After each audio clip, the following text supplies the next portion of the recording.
Shalom saudara sekalian, mau dengar kisah seorang pendeta yang rela jadi buruh pelabuhan? Namanya Pendeta Warpur, gembala di GPDI Yerusalem Baru yang terletak di Nabire, Papua.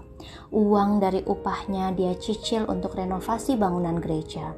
Gereja hanya beratap terpal dan lantai tanah, hati saya miris melihatnya, ucap Pendeta Warpur. Terpalnya pun sering bocor dan bikin jemaat kehujanan.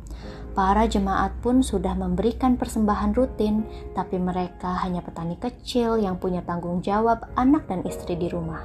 Kini sudah ada beberapa bahan bangunan, tapi masih jauh dari kata cukup. Hai orang baik, Pendeta Warpur tak bisa berjuang sendirian. Maukah kamu iringi perjuangannya?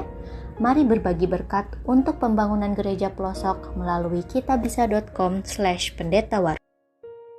Shalom saudara sekalian, mau dengar kisah seorang pendeta yang rela jadi buruh pelabuhan? Namanya Pendeta Warpur, gembala di GPDI Yerusalem Baru yang terletak di Nabire, Papua. Uang dari upahnya dia cicil untuk renovasi bangunan gereja. Gereja hanya beratap terpal dan lantai tanah, hati saya miris melihatnya, ucap Pendeta Warpur. Terpalnya pun sering bocor dan bikin jemaat kehujanan. Para jemaat pun sudah memberikan persembahan rutin, tapi mereka hanya petani kecil yang punya tanggung jawab anak dan istri di rumah.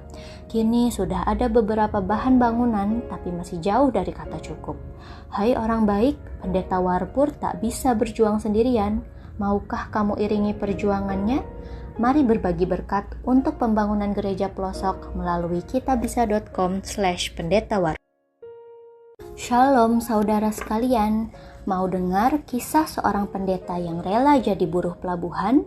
Namanya Pendeta Warpur, gembala di GPDI Yerusalem Baru yang terletak di Nabire, Papua. Uang dari upahnya dia cicil untuk renovasi bangunan gereja. Gereja hanya beratap terpal dan lantai tanah, hati saya miris melihatnya, ucap Pendeta Warpur. Terpalnya pun sering bocor dan bikin jemaat kehujanan. Para jemaat pun sudah memberikan persembahan rutin, tapi mereka hanya petani kecil yang punya tanggung jawab anak dan istri di rumah. Kini sudah ada beberapa bahan bangunan, tapi masih jauh dari kata cukup. Hai orang baik, Pendeta Warpur tak bisa berjuang sendirian. Maukah kamu iringi perjuangannya? Mari berbagi berkat untuk pembangunan gereja pelosok melalui kitabisa.com/pendetawar.